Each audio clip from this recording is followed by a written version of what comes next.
अर्जुन के साथ रूबरू श्री कृष्ण की बातें होती थी, कंधे से कंधा मिलाकर चलते थे, मित्रवत व्यवहार होता था कृष्ण भगवान और अर्जुन का। परंतु मीरा अर्जुन से आगे थी, क्योंकि देखो समर्पण तब होता है जब व्यक्ति प्रत्यक्ष कुछ देखे, पर मीरा के सामने श्री कृष्ण प्रत्यक्ष नहीं थे। 5000 साल का लंबा अंतराल था, पर मीरा का अनुराग इतना पक्का था, मीरा की कल्पना शक्ति इतनी प्रगाढ़ थी, इतनी सशक्त थी, इतनी क्रिएटिव थी कि मीरा ने 5000 साल की दूरी को मिटा दिया। अपने और कृष्ण के बीच 5000 साल का फासला था, पर मीरा ने मिटा दिया और मीरा नाचने लग गई। तो लोग बोलने लगे कि मीरा पागल है, पागल है, पागल क्यों नाच रही है।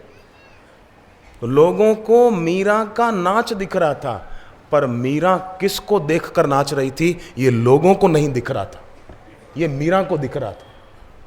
क्योंकि मीरा का राग नहीं था कहीं, मीरा का अनुराग था, प्रगाढ़, दृढ़।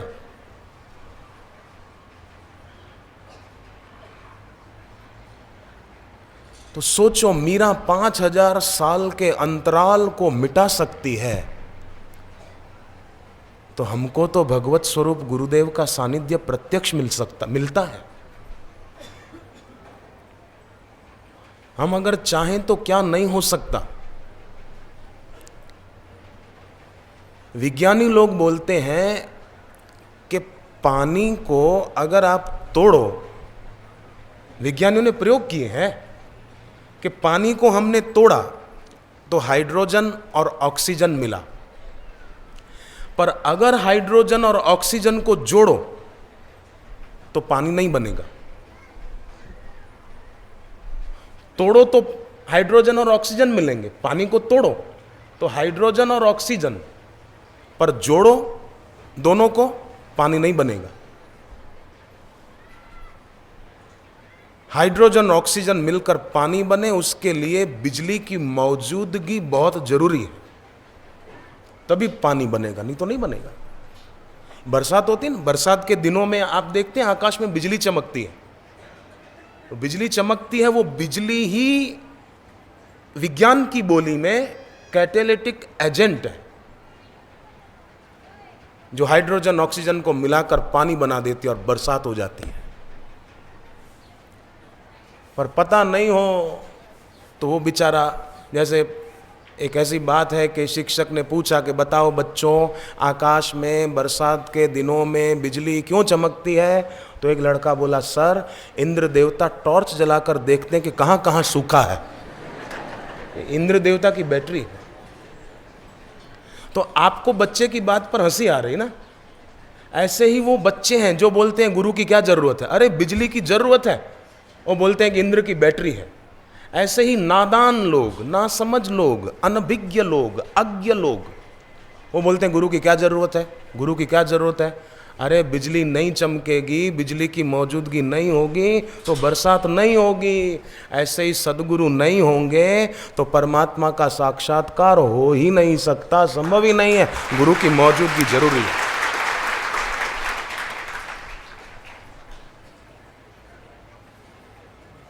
शराबी जा रहा था शराब पीकर, बरसात के दिन थे, कच्चा रास्ता था, गिर पड़ा, फिसल गया। नशे में था और थोड़ा बरसात में कीचड़ हो जाता है ना, तो वो फिसल गया, गिर गया। तो उस समय आकाश में बिजली चमकी, कड़ाका हुआ। तो वो बोला, वाह रे वाह भगवान, मैं सीधा चल रहा था तब तूने मेरी फोटो नहीं खींची, गिर गया तभी फोटो खींची, मेरा पोज खराब आएगा। अब वो बिजली को समझ नहीं पा रहा है कि ये क्या है। ऐसे ही लोग सदगुरु को समझ नहीं पाते हैं, उन मूर्खों पर भगवान हंसते हैं कि ये क्या कर रहे हैं, नरक में जाने का वीजा तैयार कर रहे हैं, बिल्कुल पक्की तैयारी कर रहे हैं। संत का निंदक परमेश्वर मारा, संत के दुखन आरजा घटे। बिल्कुल मैं गुरुवाणी के शब्द बोलूं तो संत के दुखन आरजा घटे, संत के दुखन यमते नहीं छूटे। आरजा घटे माना उनकी उम्र घट जाती है। संत के दुखन यमते नहीं छूटे, संत के दुखन सर्प जून पावे। दुखन माना निंदक, विरोधी, सच्चे संत से वैर रखने वाले जानते नहीं है बिजली की उपस्थिति की महिमा, पर साधक जानते हैं तो दूर दूर से आ जाते हैं लाभ लेने को। जब माँ की उपस्थिति बच्चे का विकास करती है तो विचार करो कि सद्गुरु की उपस्थिति क्या नहीं कर सकती। नहीं तो इतनी गर्मी में कौन बैठे। परसों आकर देखना इधर कितने लोग आकर बैठते हैं।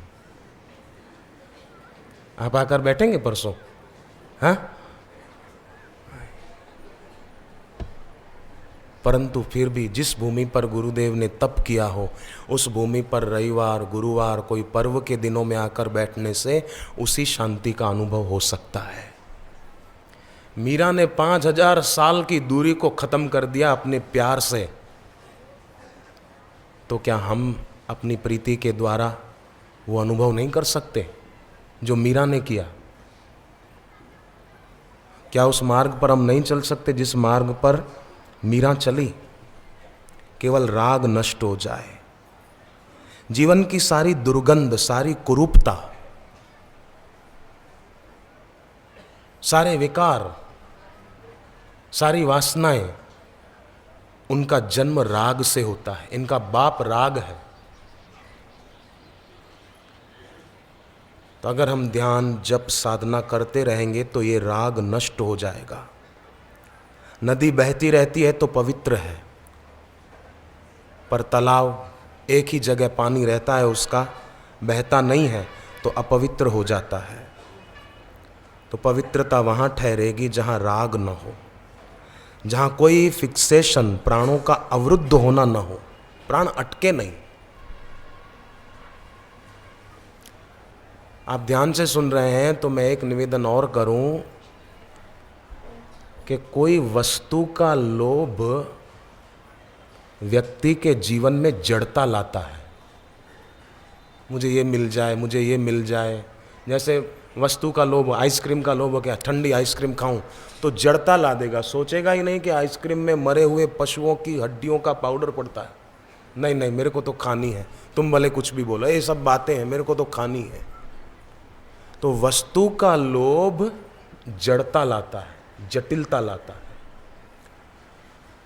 और व्यक्ति से मिलना हो, मैं उससे मिलूं, मैं उससे मिलूं, मोह, किसी व्यक्ति का मोह, मैं इससे मिलूं, मुझे उसके बिना नहीं चलता है, व्यक्ति का मोह अविवेक लाता है। जड़ता और अविवेक के कारण व्यक्ति पतन की खाइयों में गिरता चला जाता है। पर अगर वस्तु और व्यक्ति का राग न हो, लोभ न हो, अविवेक न हो, कितना कल्याण हो जाएगा। तो ये सब सत्संग से हो जाएगा, ये सब गुरु चरणों की भक्ति से हो जाएगा। फिर गुरु का थोड़ा सा उपदेश बड़ा काम करता है। बृहदारण्यक उपनिषद है, उसमें एक कथा आती है 5वें अध्याय के प्रारंभ में कि एक बार देवता लोग, मनुष्य और असुर ये मिलकर गए भगवान ब्रह्मा जी के पास और कहा कि महाराज हमको उपदेश दीजिए। देवताओं ने पहले कहा हमको कुछ उपदेश दीजिए। ब्रह्मा जी ने कोई लंबी चौड़ी व्याख्या नहीं की, केवल इतना ही कहा द। देवताओं ने प्रणाम किया और कहा कि जो आदेश ऐसा ही होगा। ब्रह्मा जी ने कहा क्या समझे? मैंने खाली कहा द, क्या समझे? देवों ने कहा कि हमने आपके एक अक्षर द का ये अर्थ किया है प्रभु कि हम भोगों में बहुत उलझे हैं, हमारे में विलासिता बढ़ गई है, इसलिए हमको अपनी इंद्रियों का दमन करना होगा, उनको वश करना होगा। दमन, वश करो, विलासी न बनो, ये हमने अर्थ लिया है। ब्रह्मा जी प्रसन्न हुए, बहुत बढ़िया, शाबाश, तुम्हारा कल्याण हो, जाओ। फिर मनुष्य आए, प्रणाम किया और कहा कि हमारे लिए कोई उपदेश दीजिए। ब्रह्मा जी ने कहा प्रणाम किया कि जो आदेश। बोले तुम क्या समझे द का अर्थ? बोले प्रभु हमारे में लोभ बहुत बढ़ गया है, पैसा पैसा पैसा पैसा, लोभ बढ़ गया है। और आपने जो खाली द कहा, हमने उससे अर्थ लगाया कि हमें दान करना चाहिए, परोपकार के लिए आगे आना चाहिए, अच्छे काम में अपना धन का सदुपयोग करना चाहिए। हमने द का अर्थ दान किया है। हमने द का यह अर्थ लिया दान, और दान का एक अर्थ पैसों का दान, और दान का एक अर्थ किसी के प्रति भी आसक्ति है, मन में अट्रैक्शन है, उसका त्याग। मुझे कुछ नहीं चाहिए, मेरा कुछ नहीं है, मेरा किसी से कोई संबंध नहीं है। और इन 3 बातों के साथ 3 बातें और जोड़ दो, मुझे कुछ नहीं चाहिए पर मुझे केवल मेरे गुरुदेव का सानिध्य चाहिए। विज्ञान की बोली में कैटेलिटिक एजेंट, बिजली की मौजूदगी बरसात कर देती है। मुझे मेरे गुरु का सानिध्य चाहिए। मेरा कुछ नहीं है पर गुरुदेव मेरे हैं।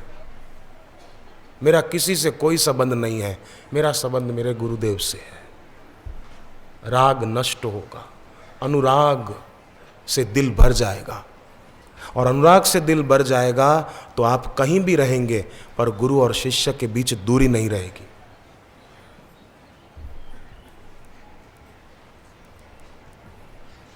अमेरिका में हमारा सत्संग था एक जगह, ओहायो स्टेट में, मैं शहर का नाम भूल गया, ओहायो स्टेट। जिन्होंने प्रोग्राम अरेंज किया था उन्होंने मुझे बताया कि हम पति पत्नी एक बार कार में जा रहे थे। हम कहीं भी जाते हैं तो बोले गुरु मंत्र का जप मन में करते रहते हैं। फालतू बातें करने की अपेक्षा मुसाफिरी में जप करना ये बहुत अच्छा है। देखो शास्त्रों में जप करने की जगह बताई गई है कि कहाँ कहाँ जप हितकारी है। तो एक बताया कि जब हम मंदिर में या कहीं परिक्रमा कर रहे हों वहाँ जप करना बड़ा हितकारी है। जैसे आश्रम में वरदादा की परिक्रमा करें तो जप करते हुए करें, बहुत हितकारी है। यात्रा की शुरुआत कर रहे हो, घर से निकल रहे हो बाहर, उस समय आप जप कीजिए, बड़ा फलदायी माना जाता है। पर लोग बड़े विचित्र हैं, घर से बाहर जाते हैं तो शगुन देखकर जाते हैं। पानी से भरा हुआ घड़ा देखेंगे, दही देखेंगे या दही थोड़ा खाएंगे कि शुभ शगुन हो, पर फिर भी उनके काम में विघ्न पड़ते हैं। क्यों? शगुन देखकर चले थे। पर भैया शगुन मंगल सूचक है, मंगल कारक नहीं है। वो केवल मंगल सूचक है। भाई दही शुभ शगुन है, पानी से भरा हुआ कलश शुभ शगुन है, जलता हुआ दिया शुभ शगुन है, परंतु फिर भी काम बिगड़ते हैं। क्यों? कि मंगल कारक जो है उसका सहारा भूल गए। भगवान का नाम मंगल कारक है। तो बोले हम तो कार में कहीं भी जाते मंत्र जप करते रहते हैं, गपशप नहीं करते। तो एक बार ऐसा हुआ, हमारी कार को पीछे से 52 फुट लंबी ट्रक ने टक्कर मारी, जोरदार। कार का बचा कुछ नहीं और हमको हुआ कुछ नहीं। हमने प्रैक्टिकल अनुभव किया, हमें बापू ने ही गोद में उठा के एक तरफ रख दिया और कार को, मुझे कार का फोटो दिखाया। जो उनकी कार एक्सीडेंट हो गई थी, एकदम खत्म हो गई थी, पूरी कार डैमेज हो गई, मुझे दिखाया, बोले कार देखो, कार का बचा कुछ नहीं और हमको हुआ कुछ नहीं। तो जप साधन वजन करने से व्यक्ति का इष्ट भी मजबूत होता है। इष्ट मजबूत होता है तो फिर उसका अनिष्ट कोई कैसे करेगा। इसलिए जप करें तो बराबर सुबह जप करें, पूर्व दिशा की ओर मुंह करके करें। लोग क्या करते हैं, कई बार जैसे सार्वजनिक मंदिर होता है ना, बाहर कहीं सोसाइटी में, कहीं बाजार में, कहीं बगीचे में, तो उस मंदिर में देवता का मुंह पूर्व की ओर होता है। परंतु घर में जो मंदिर हम बनाए छोटा, वहाँ देवता का मुंह पूर्व की ओर नहीं होना चाहिए, पश्चिम की ओर होना चाहिए, ताकि हम जब पूजा करने बैठे तो हमारा मुंह पूर्व में हो जाए, ऐसा होना चाहिए। तो सुबह जप करो तो पूर्व की ओर मुंह करके, और शाम को जप करो तो हो सके तो थोड़ा उत्तर की ओर मुंह करके।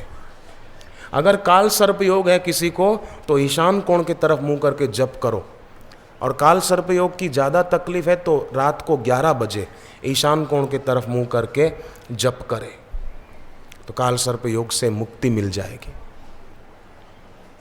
डरने की जरूरत ही नहीं है, चिंता करने की जरूरत ही नहीं है, निगुरे लोगों की बातों में बहकावे में आने की जरूरत ही नहीं है।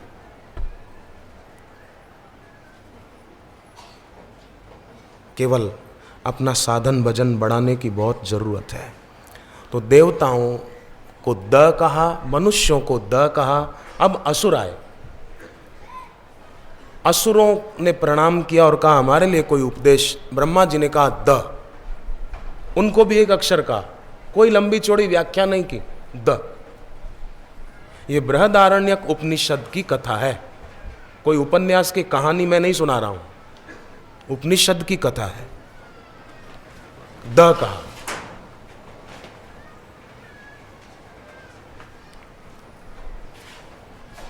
असुरों ने प्रणाम किया, कहा जो आदेश। ब्रह्मा जी ने कहा तुम क्या समझे? तो असुरों ने कहा कि हम हिंसा में रत रहते हैं, हिंसा बहुत करते हैं, मार काट खूब करते हैं, तो आपने द कह के हमको ये सीख दी है कि दयध्वम माने दया करना सीखो, मार काट न करो, किसी जीव को सताओ नहीं, हमने ये शिक्षा ली है। ब्रह्मा जी प्रसन्न हुए, बहुत अच्छा बहुत अच्छा। कैसे सतपात्र लोग थे कि एक अक्षर में उपदेश ग्रहण कर लिया।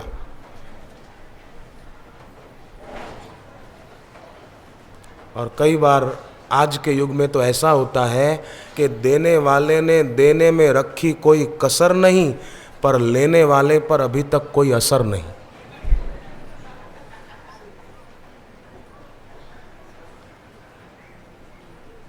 गुरु कोई कसर नहीं रखते हैं सच्ची सीख देने में, पर फिर भी हम चिंता, मेरे को ये तकलीफ है, मेरे को ये तकलीफ है, मेरे बेटे को पैर में दर्द है, मेरे पति को किडनी में कुछ प्रॉब्लम है। जितना हम अपने दुख को ज़्यादा याद करेंगे उतना जीवन में दुख ज़्यादा बना रहेगा, और जितना हम दुखहारी भगवान के नाम का जप करेंगे उतना हमारे जीवन से दुख दूर होता जाएगा।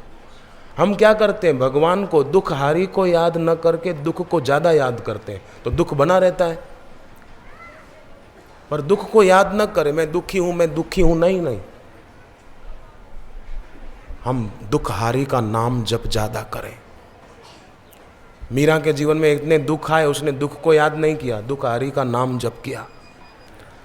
अभिमान के कारण ही सारे संघर्ष होते हैं। देखो, हर व्यक्ति, हर जीव ईश्वर को पाने की पात्रता लेकर ही जन्म लेता है।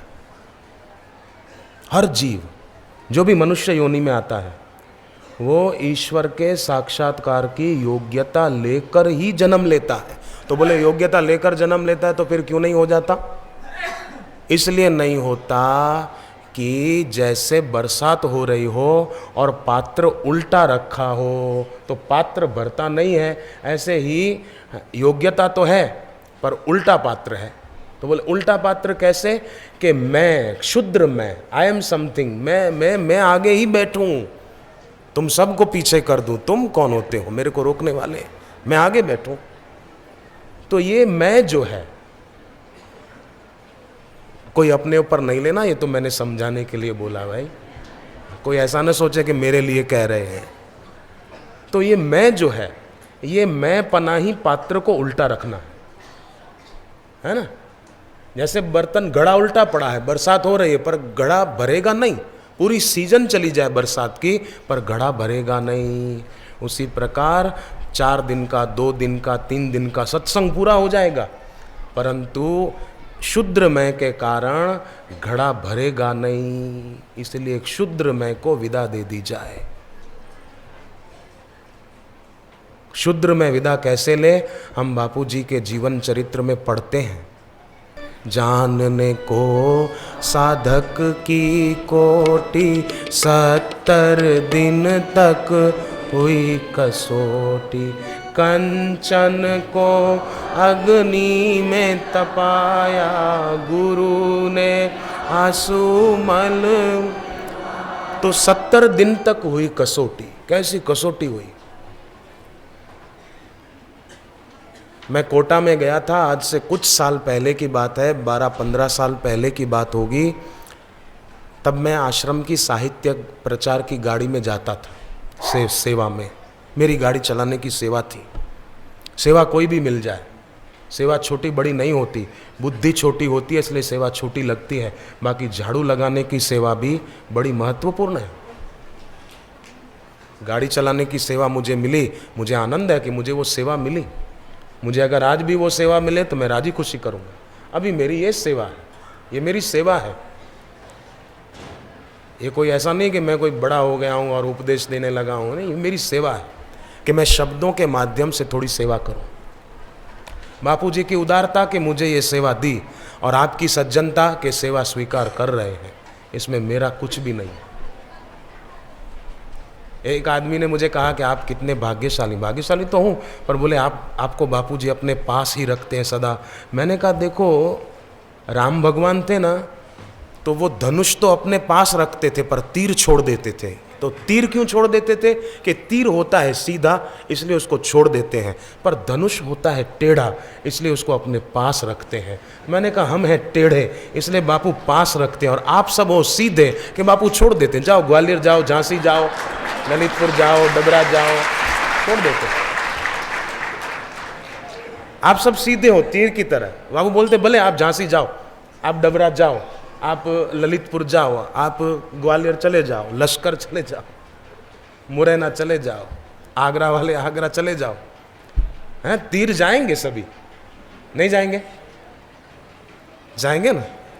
ये टेढ़ों को जरूरत है साथ में रहने की। आप सब सीधे हैं। और वैसे भी देखो, भगवान ने भगवत गीता में 9वें अध्याय के 13वें श्लोक में कहा कि जिनके अंदर दैवी प्रकृति हो वो महात्मा है। तो आप जो यहाँ बैठे हैं ना, ये दैवी प्रकृति है। हाँ, दैवी प्रकृति। तो दैवी प्रकृति जिनके भीतर हो वो महात्मा है। तो आप सभी महात्मा को तो प्रणाम करना चाहिए ना। क्यों महात्मा जी? महात्मा को प्रणाम करना चाहिए। तो आप सभी महात्माओं को मेरा प्रणाम है। नमस्कार से रामदास, कर्म सभी कट जाए मिले पर ब्रह्म में आवागमन मिटाए। नमस्कार से कर्म कट जाते हैं। तो आप सब है सीधे, हम है टेढ़े। टेढ़ा जाएगा तो फिर कुछ गड़बड़ करेगा, इसलिए टेढ़ा धनुष राम जी के पास रहना चाहिए। तो आप सब आशीर्वाद करें कि टेढ़ा धनुष राम जी के साथ ही रहे, इधर उधर न जाए।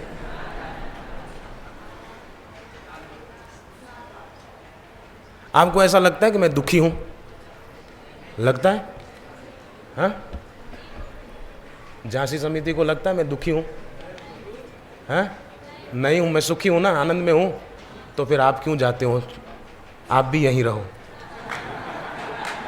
आप भी नहीं जाना। शरीर से तो खैर सब जाते हैं पर दिल से नहीं। जैसे गोपियों ने भगवान से दिल से दूरी बढ़ने नहीं दी, ऐसे ही जो दिल से दूरी बढ़ने नहीं देते हैं वो कहीं भी रहते हैं पर उनमें ही रहते हैं। भगवान ने भागवत में कहा मेरा भक्त कहाँ रहता है? बोले मुझ में ही रहता है। भक्त के लक्षण बताए एकादश स्कंद में, उसमें एक लक्षण बताया कि भक्त मुझ में ही रहता है। मैं श्लोक भूल रहा हूं थोड़ा, पर उसका अर्थ ये है कि मेरा भक्त मुझ में ही रहता है। और ऐसा भक्त देखो, भगवान को प्रणाम करना आसान है। ध्यान देना कृपा करके, भगवान को प्रणाम करना आसान है, भगवान के आगे सिर झुकाना आसान है, पर सब में भगवान देखना बड़ा मुश्किल है। प्रणाम करना आसान है, कोई भी सिर झुका लेगा। मंदिर के सामने से गुजरते तो लोग नहीं सिर झुका लेते हैं, पर देखना वो मुश्किल है। पर जिसके दिल में राग नहीं होगा, अनुराग होगा, वो देख पाएगा।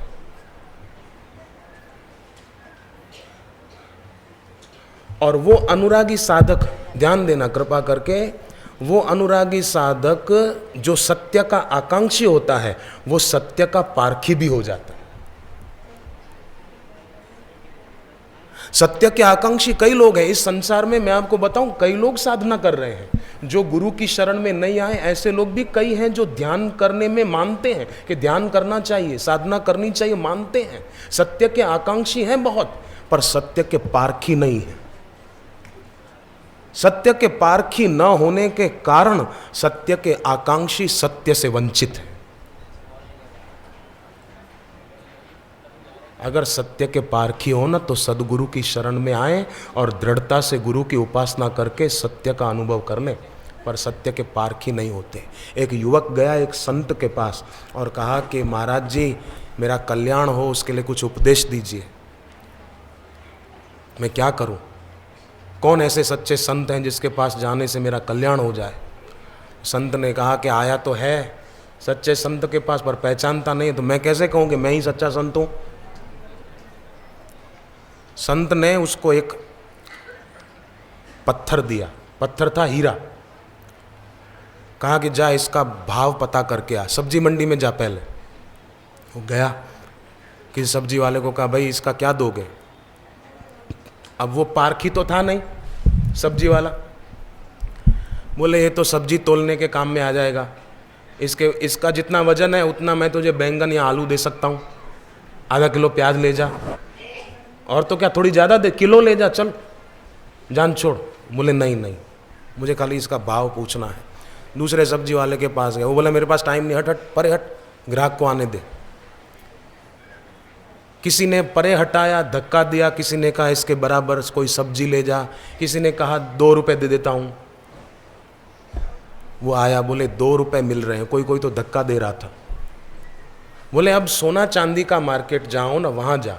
तो वहाँ गया तो वहाँ थोड़ा थोड़ा उस हीरे को पहचानने वाले लोग थे। उन्होंने कहा कि भाई 1000 रुपया दे दें इसके।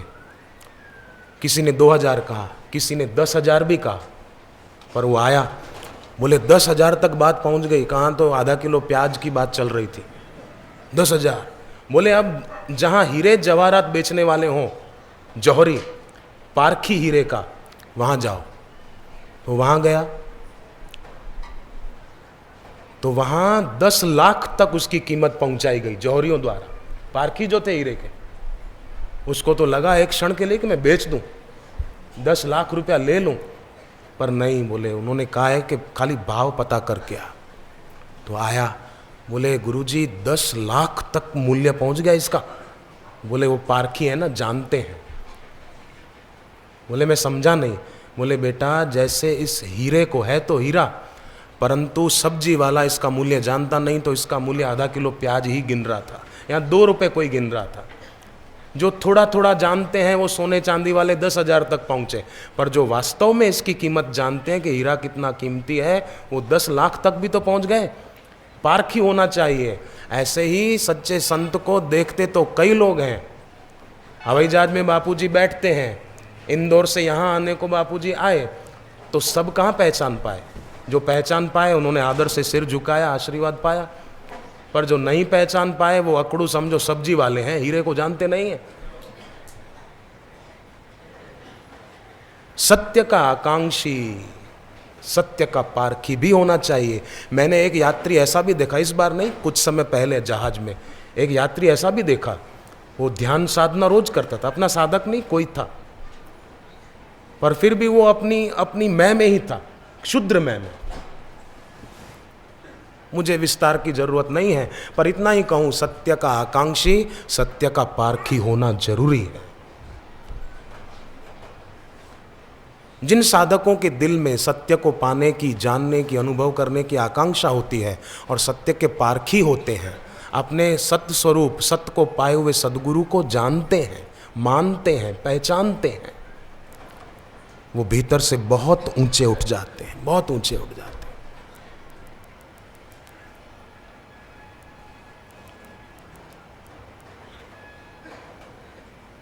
सोवियत रूस का विज्ञानी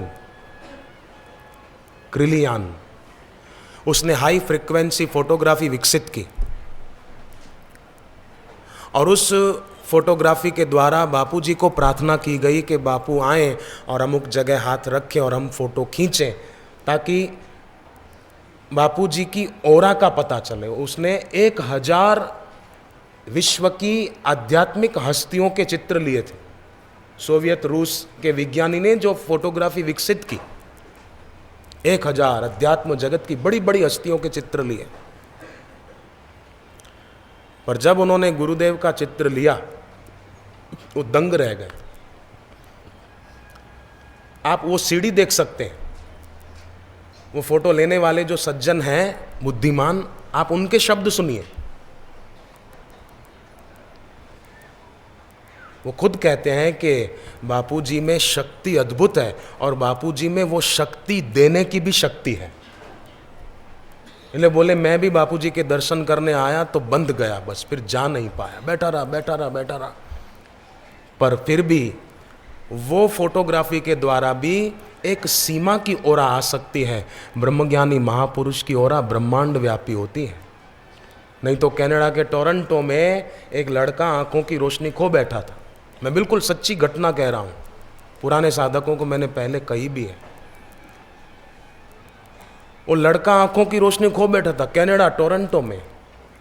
उसके घर वालों ने एक चिट्ठी लिखी और चिट्ठी अहमदाबाद आश्रम नहीं भेजी, चिट्ठी रख दी घर में जहां गुरुदेव की चरण पादुका थी, वहां चिट्ठी रख दी और बैठ गए शांत होकर, शांति का संपादन करने लगे। न बीती हुई बात को याद कर रहे थे, न भविष्य की कल्पना कर रहे थे। उनका मन हो गया अविषय। जब मन अविषय होता है तो अनंत शक्ति से जुड़ जाता है। उनका मन जुड़ गया। मैंने सुबह भी प्रार्थना की थी कि गुस्सा आता है ना, तो उसमें बह न जाए, नहीं तो हमारी ऊर्जा बहेगी क्रोध में, तो फिर ध्यान नहीं कर पाएंगे। एक आदमी का बेटा रो रहा था, उस आदमी का नाम था हीरालाल। यहाँ कोई हीरालाल बैठा हो उसकी बात नहीं है, दूसरा हीरालाल था। बेटा रो रहा था और वो बार बार कहे जा रहा था, अरे हीरालाल चुप हो जा, अरे हीरालाल शांत हो जा। अब हीरालाल उसका खुद का नाम, और बोले हीरालाल चुप हो जा, अरे हीरालाल शांत हो जा, अरे माठ कर, अरे हीरालाल चुप हो जा। तो कोई आदमी, एक सज्जन दूसरा गुजर रहा था, उसको लगा कि इनका बेटा रो रहा है और ये मना रहे हैं, वो मान नहीं रहा है, तो मैं इसको मदद करूं। तो वो आदमी भी उसके बेटे के पास गया और बच्चे के सिर पे हाथ रखकर बोला, बेटा हीरालाल चुप हो जा, बेटा हीरालाल शांत हो जा। बाप बोला, इसका नाम हीरालाल नहीं, मेरा नाम हीरालाल है, आप इसको क्यों बोल रहे हो हीरालाल शांत हो जा, मैं हीरालाल हूँ। तो बोले आप खुद तो बोल रहे हो हीरालाल शांत हो जा, हीरालाल चुप हो जा, इसलिए हमने सोचा शायद बच्चे का नाम हीरालाल होगा। बोले नहीं नहीं, मेरा नाम हीरालाल है, बेटे का नाम पन्नालाल है। तो बोले आप पन्नालाल चुप हो जा ऐसा क्यों नहीं बोलते हो? बोले देखो ये तो बच्चा है बेचारा, रो रहा है, तो मेरे को इसका रोना देखकर गुस्सा आ रहा है। मन में आता है कि इसको थप्पड़ मारूं, दो इसका सिर के बाल पकड़ के बराबर झकझोर दूं, गुस्सा इतना आ रहा है। पर मैं फिर ये भी सोच रहा हूँ बच्चा है, बच्चे को क्यों बेचारे को मारना। तो मैं अपने मन को ही कह रहा हूँ, अरे हीरालाल चुप हो जा, अरे हीरालाल शांत हो जा, अरे हीरालाल माठ कर, अरे हीरालाल चुप हो जा। मैं अपने को समझा रहा हूँ।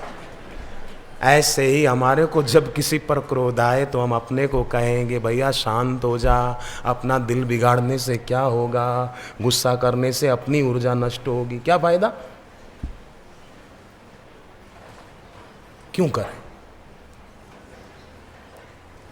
सपने को जब व्यक्ति सच्चा मानता है तब वो परेशान ज्यादा होता है। एक आदमी सोया था घर पर, अचानक उठकर शोर मचाने लगा। पत्नी ने कहा क्या हुआ? बोले मैं सोया था, मैंने देखा स्वप्ना कि एक देवता मेरे को रुपए दे रहे थे और मैंने रुपए गिने तो 900 रुपए थे। तो मैं देवता को कहने लगा नहीं नहीं 1100 पूरे दीजिए, 900 से काम नहीं चलेगा, 1100 पूरा करो आंकड़ा।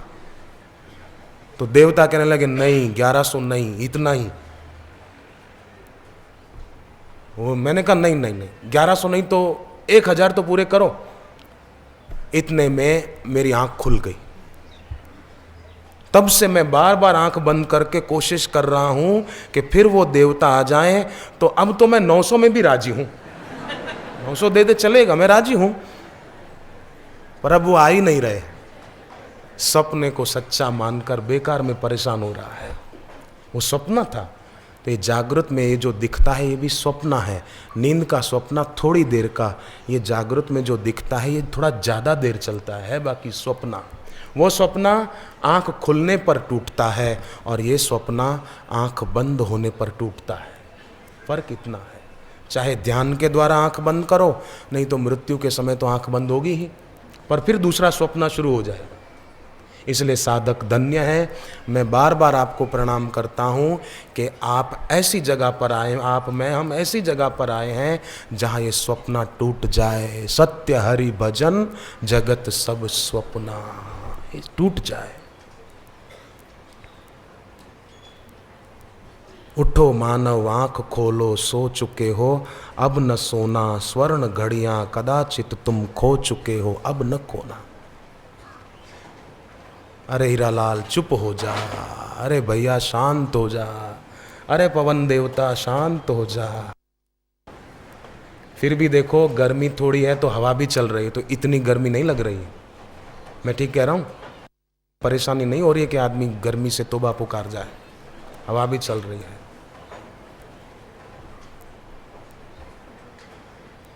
मैं बात बता रहा था, उन्होंने चिट्ठी लिखी, चरण पादुका पे रख दी, बैठ गए, उनका मन अविषय हो गया। उन्होंने बताया कि बापू हमको घर में, कनाडा टोरंटो, पीली धोती ओढ़े हुए घर पे दर्शन दिए और लड़के का नाम शिवम बताया, लड़के का हाथ पकड़ के खड़ा कर दिया कि खड़ा हो जा, क्या बीमार होकर बिस्तर पे पड़ा है, उठ आंख खोल। लड़के ने आंख की पलकें खोली, सचमुच वो लड़का पहले सोया था, खड़ा हो गया। घर वाले दौड़ के आ रहा है, क्या हुआ? लड़के ने आंख खोली तो उसको सब दिखाई दे रहा था, पर जो देखने की शक्ति दे गए वो नहीं दिख रहे थे। फिर बापू अलोप हो गए। ये उन्होंने मेरे को बताया। पढ़े लिखे लोग हैं, खाली भावना में बहने वाले लोग नहीं। आज जो सुबह वो एक पुलिस के सिपाही की बात सुनी, आप सुबह जो थे जिन्होंने उसका अनुभव सुना, हाथ ऊपर करो। इतने लोग थे, कैसा बढ़िया अनुभव था उसका। ये सब भक्ति की महिमा है। भक्ति से, जैसे मीरा ने 5000 साल की दूरी को खत्म कर दिया, ऐसे ही भक्त अपनी भक्ति के प्रताप से अपने और गुरु के बीच की दूरी को मिटा देता है।